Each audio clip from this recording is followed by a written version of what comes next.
एपर्यंत DBT करनथिले एई भली भाबे DBT करंतु। Bank सह आधार डीबीटी हेबा निहाती दरकार।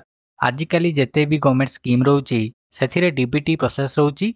डीबीटी नथिले आपण इलिजिबल नुहंती, तेणु घरे बसी एई भली इजीली डीबीटी करंतु।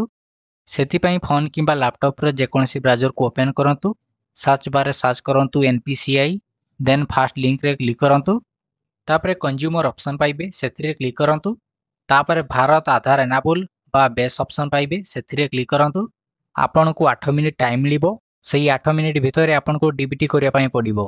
देन आधार सीडिंग रे क्लिक करंतु। तापरे फास्ट आपनको आधार नंबर दियंतु। रिक्वेस्ट फॉर आधार रे सीडिंग सिलेक्ट करंतु। सिलेक्ट योर बैंक रे एथिरे 10 टी बैंक रहउची। एथिरु जेउ बैंक आपनकर रहउची सेही बैंक सिलेक्ट करंतु। तापरे सीडिंग टाइप रहउची फास्ट फ्रेश सीडिंग रहउची। जेउ मानकर आधार रे किछि भी बैंक सीडिंग नाही तेबे फ्रेश सीडिंग सिलेक्ट करंतु।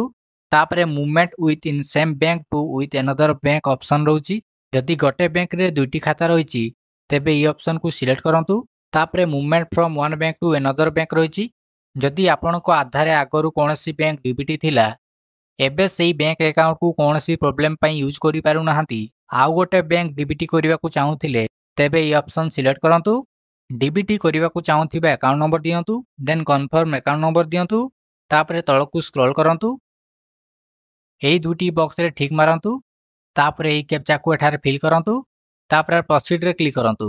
तापरे टर्म एंड कंडीशन पाइबे, देन तळकु स्क्रॉल करंतु। देन एग्री एंड कंटिन्यू करंतु। तापरे आधार रे लिंक थिबा मोबाइल नंबर रे ओटीपी जाइथिबो, सी ओटीपी को एठारे फिल करंतु। तापरे तळे सबमिट रे क्लिक करंतु। तापरे किछि टाइम प्रोसेसिंग हबो, देन आपनको बैंक डीबीटी हे जिवो। एठारे आगरु डीबीटी थिला, सेति पई ऑलरेडी सीडेड शो होउची। Thank you.